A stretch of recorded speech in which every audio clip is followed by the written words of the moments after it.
Going to be talking to you about a number of related topics today that bridge right into your freedom, the solvency and continuation of the United States. I believe a lot of this is a threat to the Christian religion, which is my primary motivation, and it certainly will unsettle families. And since we defend God, family, country on this show, this is of primary importance to us. And this is going to be something that you really need to take seriously. And then we need to act uniformly. And yesterday I said we need to invoke prayer and prayer together, mass prayer. It works. I'm preparing something and I'm probably going to release it next week. And I mentioned this yesterday on the studies that have been done on prayers that evoke miracles. What pattern elements are there in those prayers? That's one thing we need to do. But we also, faith without works is kind of useless, and we need to get active politically. And of course, we want to do it ethically and nonviolently, but we need to get active and we need to block what's coming because I fear the bottom line in all this. And it may not happen this year, 10 years, 100 years, I don't know. But the infrastructure, in my humble opinion, is being set for the mark of the beast. And when I go back over Revelation and what John wrote, I think there's no mistaking what we're looking at. We just don't know the time frame, and that's by design. We're not supposed to know, nor are we supposed to ask. I'm Dave Hodges. This is the Common Sense Show. We are the show that's freeing America one enslaved and hopefully one enslaved mind and soul at a time. We have a special place in our heart, not just for defending God, family, country, but for the oppressed. And right now, it looks like every American that wants decency, responsibility from its government, ethical behavior from its government, and protection of your liberties, including, the free exercise of religion. These things, I believe, are in jeopardy. And we're going to go through this with you, and I think you're going to find this to be upsetting. And I want the upset to motivate you into action, not into paralyzed fear. Okay, this is not about evoking fear. In fact, actually, fear is our enemy. We need to have faith. And we need to have faith that God will see us through this, but we have to do our part. And this is, I think, the most serious of topics I've ever covered. And I've covered a lot of serious topics, but I think this is the most serious to date. To date. Now, fear not, because at the end of days, we win. But I think we have some measure of input and control over how things go until we get there. But you got to have faith. All right. We're brought to you by Iron Hawk Financial. And you hear me talk a lot about them. And I'm going to show you or talk to you about their website. And they title it Wealth Management and Insurance Planning Unique to Your Financial Goals. And they have a ton of services here. And I'm going to basically cover what they do. And then I'm going to talk about what it means for you. Annuities, business coverage, liability, life insurance, health insurance. It's one-stop shopping for everything. But here's what they do. They have something unique that's allowed under IRS Code 7702. No, it's not a loophole. It's what the elite have used for decades to make themselves wealthy beyond their wildest dreams. Even though they entered wealthy, they became filthy wealthy. And you can greatly increase your financial standing too. And this is recession proof because of who this program is associated with. It's not going to go under. It'll be the last thing they take under. It's right there with the Federal Reserve and the banks and so forth. And Joe Lombardi is a visionary who cracked the code on how the rich did it without the public getting wise to it. And he can manage this money to turn your investment into a pot of gold that's tax-free and recession-proof. Don't you think you owe it to your family, owe it to yourself to at least make an inquiry to see what they offer? We have two people from my audience that took the plunge, doing fantastically well, and then they became agents. That's how much they believe in this. You'll come to believe in it too. All you got to do is go to dhawk.com and fill out the information sheet, and they'll contact you right away. And this isn't going to be a lengthy sales presentation. The process of doing this is somewhat lengthy. It's not a day or a week. It can be 6 weeks to 6 months. Typically, it's about 2 months, typically. Okay, no guarantees on that, but they dot every I, cross every T. But your initial conversation with them will probably be under 5 minutes. If they can't help you, they'll tell you right away. Not going to waste your time. They're not going to talk you into anything. They want to only help people who are going to benefit. And that's their measuring stick when they start out. It's not a convincing presentation you're going to get. Hey, this is the best thing you could ever do. My job here is to put you in position to evaluate whether you'd benefit from it. If you do, you'll be sending me thank you notes. I'll be running into you at various conferences and you'll come up with, Dave, best thing you ever brought to me. Thank you very much. And I've already heard this. dhawk.com, leave your contact information. All right. Uh, this is disturbing. And I wished I could come on here and just talk about, hey, we've turned the corner. We're becoming more moral as a country. We're honoring God again, like the founding fathers did. But unfortunately, I can't say that. Now, I will say this. President Trump has invoked the name of Jesus some. And this is different behavior than I saw in the first term. I'm not on board with everything he's doing. I voted for the man 3 times. I supported him for 10 years. And I think he's gone in some directions that are not beneficial to you and me. Do I think he's out to get us? No, I do not think he's out to get us. I think originally, before he got captured by tech bros and Netanyahu, he wanted to be the second George Washington, the man who saved America from collapse.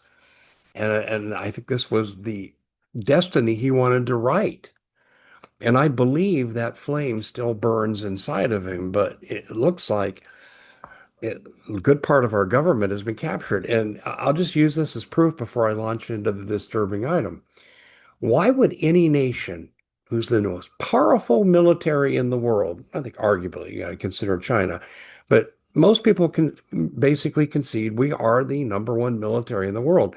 Why would that nation ever merge with a secondary nation? Why? Why would they merge their military? Access to intelligence, access to security, especially a nation that's often betrayed the trust. The Jewish people, Old Testament, noble, and trust them. Leadership, different story. Just like Iranians. The Iranians I've encountered in my life, I like. I respect them, and they don't like their government. Their officials, I'd double lock my doors if they lived in my neighborhood. And unfortunately, we are turning this government over to the people that we don't trust. We allow foreign donations from unregistered lobbyists from AIPAC. 94% of Congress takes donations. Don't tell me it doesn't have an effect. We allow dual citizenship. I don't care what country you're a dual citizen in, you do not belong on our government if you're a dual citizen. The Bible says you can't have two masters. You'll love one, hate the other. Same thing is true here with loyalty to your country. I want people who represent our country. Actually, if I have my preference, guides my vote. I only want to vote for people who I think are Christians. Oh, I know that evokes a lot of hate when I say that, but I say that unashamedly. And I live by the motto or the saying, the scripture that if I deny God before man, Jesus will deny me before his Father. I make no apologies. There's a man named Curtis Yarvin, and I'm venturing that vast majority of you have never heard of him. It's spelled Yarvin. Have you heard of the man? Curtis Yarvin. His belief system is permeating the takeover of our constitutional republic, and I am not exaggerating. This is not hyperbole. They are taking it over. I'll jump ahead just to give you one example. Utility rates up 17%. Data centers that come in, and it's because of them, many of them get no property tax for 5 years. If I do that, I lose my house. Tell me what the fairness is in that and what the citizens are gaining from this. The answer is absolutely nothing. And this betrayal of America, and we're supposed to be America first with this administration, is notable. We are Israel first, and we are high tech second, and we're transforming from a constitutional republic into a corporate oligarchy. Some economists and sociologists call it corporatism. The real baseline philosophy is fascism, the merging of government and business. That's the technical definition, term coined by Mussolini. And we're looking at this here, and the notes I'm going to share with you. Curtis Yarvin is a dangerous man. No, he's not going to break into your house in the middle of the night and do harm to you and your family. His philosophy may wipe out your bank account one day. It may take away your right to worship. It may take away your right to speak out. It may take away your right for freedom of movement. These are all things that are going to come out of big tech, the way it's being run. Technology is neutral. It's the people behind it that determine whether it's good or evil. And right now, it's on the evil side. Let me go through Curtis Yarvin's philosophy, and then I'll tell you who his, shall I say, who's he mentoring? Prepared to be shocked. He has coined a phrase called techno monarchy. I've never heard the phrase until I went and researched Curtis Yarvin. Techno monarchy. Well, you know what a monarchy is? We fought a revolution to get away from a monarchy. We didn't want autocratic king rule that could be unjust and unfavorable and unfair. We didn't want that. So we had a 7-year revolution. And we had many great founding fathers promote this and give us a constitutional republic based on people control things.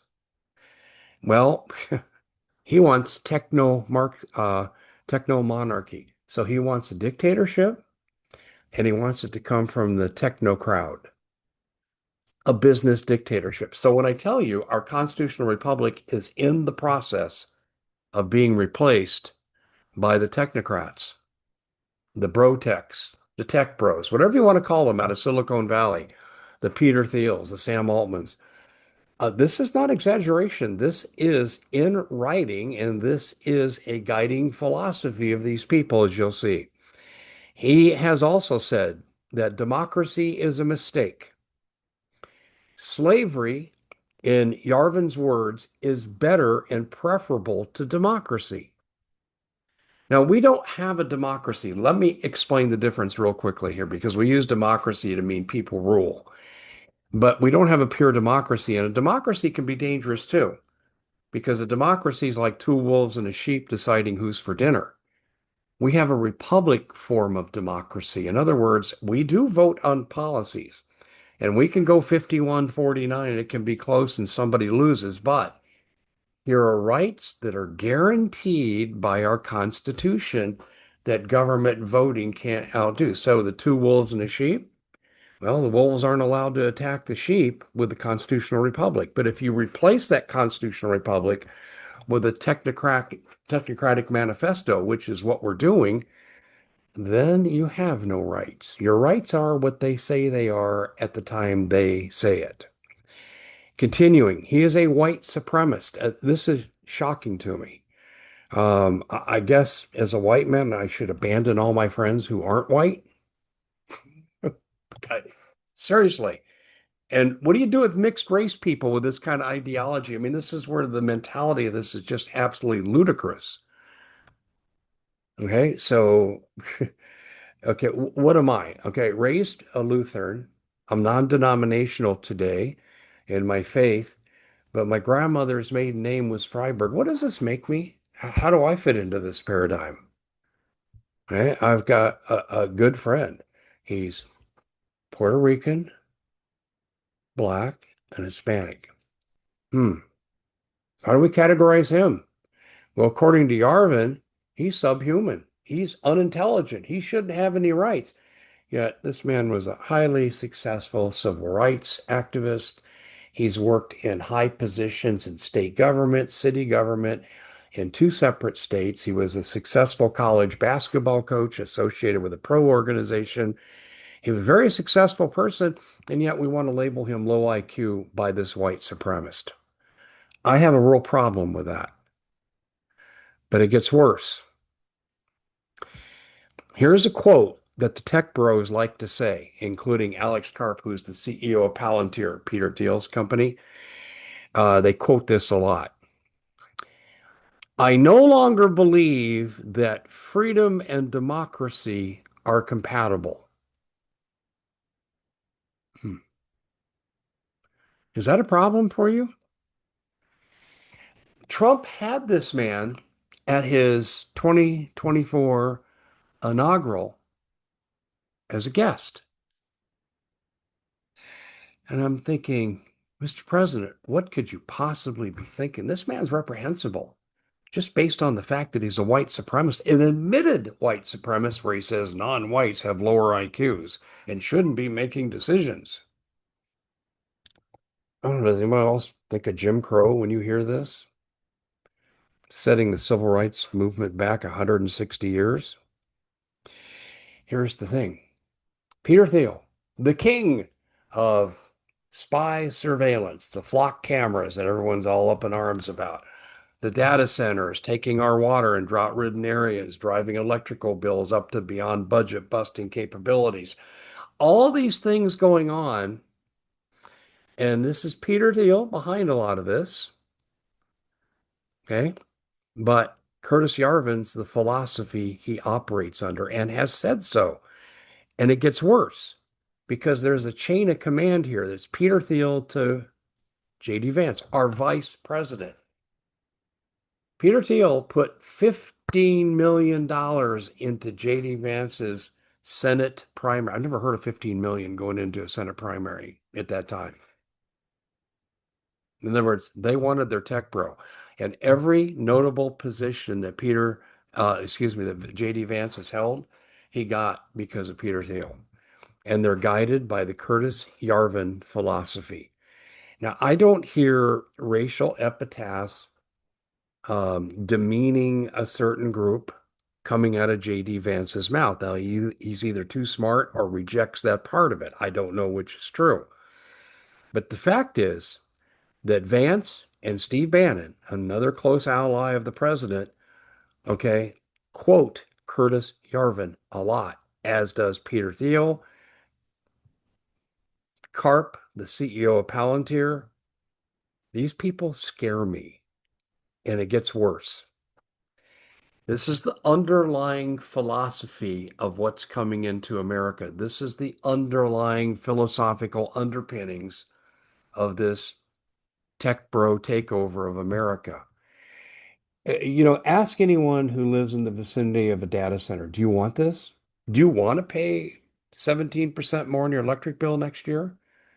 Do you want to live in a community where you may have to move because it's drought ridden and now the data centers are gulping up all the water? Oh, they claim they recycle it, but the recycle fee is actually about 2 to 5% of the volume, so it's meaningless.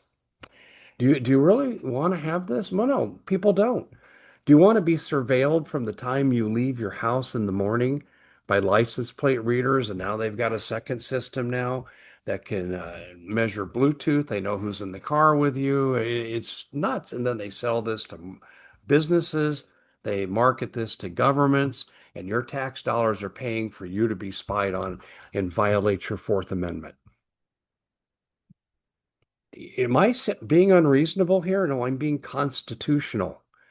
But I'm going to say this too. The bottom line that I see this heading to, and this is my fear, if we just had constitutional violations of the Fourth Amendment, predictive policing that comes out of this, violation of the Fifth Amendment due process, if we only had that, then I would say, okay, we got a political problem we can deal with. But we have a big spiritual war at work here because they want a digital dollar. They want to tokenize everything. And this is what they write about. That means they attach a value and then they want to control it through their digitization blockchain. In other words, we're moving towards the social credit system of China, but these are the people that set it up. Shouldn't be surprising. And what that means is loss of freedom. Well, the stage is set for Mark of the Beast. You can't buy or sell. If everything's digitized, you can't buy or sell. I just ask you to consider what I'm saying here, and you can reject this out of hand. But the fact that this man, Curtis Yarvin, was at Trump's inaugural by an invitation should give pause to everybody out there. And I'm thinking, what is this president thinking? Now, I know what he was thinking.